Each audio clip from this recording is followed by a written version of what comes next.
Guys welcome back my YouTube channel. अनि म चाहिँ यो चाहिँ मैले उयोबाट बनाइरहेको छु किनभने भिडियो एडिट गर्नु चाहिँ लाग्छ। म जे बोल्छु एडिट सेडिट केही नगरी हालिदिन्छु होइन।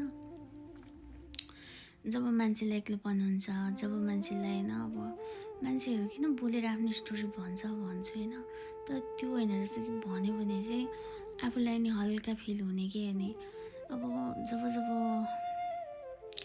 एक्लोपन हुन्छ नि अनि तब त्यो जुन आफूले गरेको मान्छेहरूको याद आउँछ नि अनि तिनीहरूले नसम्झिँदा तिनीहरू आफ्नै दुनियाँमा बस्दा चाहिँ बहुत नराम्रो लाग्दो रहेछ होइन।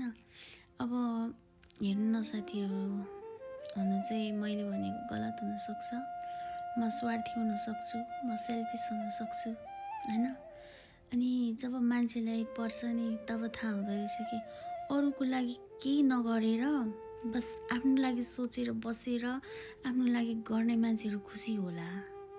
यो अरूको लागि अलिकति टालिदिँदा, एउटाको अलिकति टालिदिँदा, अर्कोको अलिकति टाल्दा आफू त खोइ नाङ्गै यार।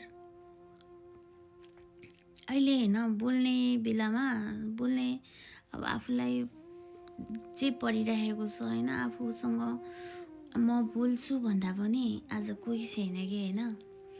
यस्तो एक्लोपन फिल भइरहेको छ नि, न फ्यामिली न साथीभाइ न आफन्त के कोही पनि नै के त भन्दाखेरि यो भनेको सबै अब प्रब्लम भनेको मनी इज मनी।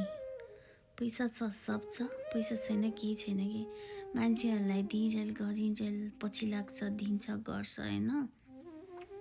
त्यसपछि भनेको उनीहरू आफ्नो आफ्नो बाटो के लास्टमा होइन यसो निधारमा हात राख्यो, च्याफुमा हात राख्यो, बस्यो बस त्यतिकै। मान्छेले किन आफ्नो स्टोरी भन्छ भनेको त होइन बल्ल थाहा हुँदैछ नि त। अब म यत्रो वर्ष भोग्दै आएँ होइन, एउटा जान्छ खाने फेरि अर्को आउँछ, अर्कोलाई फेरि गरिदिन्छ फेरि अर्को आउँछ के लाइफमा। त्यस्तो हुँदै लास्टमा म एक्लो भएको छु होइन। एक्लो भएर त्यो मलाई के मन दुःख छैन, बट अहिले 2-4 महिना भयो होइन म चुपचाप बसेको। अनि अहिले फिलिङ्स मेरो मलाई के हुन्छ भने मान्छे एक्लै पनि बस्नु सकिने रहेछ, कसैलाई नहेरे पनि बस्नु सकिने रहेछ।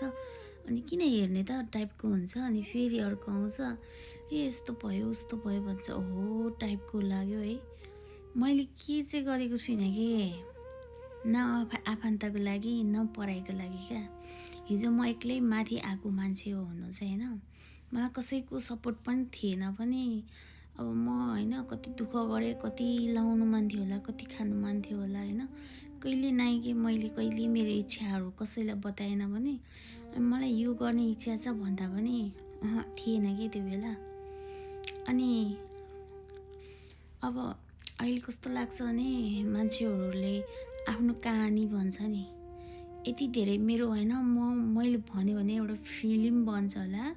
एउटा फिल्म त के एउटा फिल्म भन्दा नि लामो छ कि म मर्छु होला बरु मेरो कहानी सकिँदैन के। अनि मलाई कस्तो धेरै बोल्नु नि गाह्रो भयो होइन। म लामो धेरै भिडियो त बनाउँदिनँ भनेको, मैले कहानी त केही भनेकै छैन कि। अब अहिले कस्तो भइरहेछ भने कसैलाई पनि म केही भन्दिनँ, नाम पनि तोक्दिनँ होइन। तर मान्छेहरू यति धेरै सेल्फिस चाहिँ कहिले नै हुनु हुँदैन क्या। मेरो लाइफमा एउटा मात्रै होइन कि मैले होइन कसको लागि सेवा गरेको छुइनँ, कसको लागि पैसा बगाएको छुइनँ। कुन चाहिँ मेरो मसँग जोडिने हरेक मान्छेलाई मैले पैसाको मेरो लागि खोला बगाइदिएको छु कि उनीहरूको लागि खोला। तर अहिले मेरो भ्यालु के छ, जिरो क्या, जिरो। तिनीहरूको ठाउँमा जिरो क्या। आफ्नो कहानी बताउँदा आफैलाई नराम्रो लाग्दो रहेछ।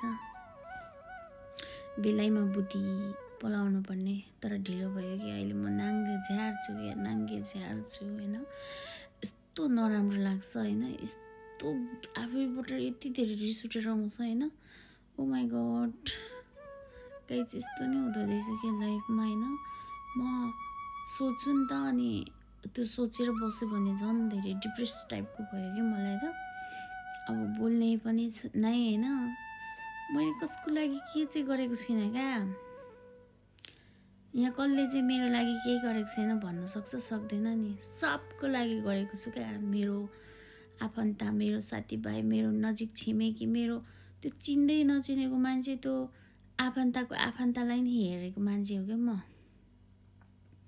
त्यस्तो मान्छे तर आज मेरो कोही छैन। त्यही पनि केही छैन, जिन्दगी यस्तै चलिरहेको छ। चल्न दिन्छु, कतिसम्म चल्छ। अब तपाईँहरूलाई चाहिँ म के भन्न आएको भने, तपाईँहरू चाहिँ बेलैमा सुरक्षित हुनु है। किनभने आफूसँग छ भनेर फलानालाई अलिकति दियो भने, माया अलिकति दियो भने हेल्प हुन्छ भन्ने कहिले पनि नसोच्नु। बरु बाटोमा हिँड्ने मान्छेहरूलाई, त्यो के अरे मन्दिरमा बसेको मान्छेहरूलाई खानु दिनु, आफन्त अनि यो साथीभाइ अनि हुन्छ नि त्यो पछाडिकोहरू झ्यारप्यातहरूलाई, तिनीहरूलाई चाहिँ कहिले दिने काम नगर्नु है। ऋण पनि दिने काम नगर्नु क्या। मेरो ऋण दिन लाग्छ भने जस्तै हुन्छ क्या। त्यति धेरै डिप्रेस भइसकेको छु क्या म चाहिँ। अब आजलाई यति नै। मेरो कहानी त छ लामो होइन, म भन्छु।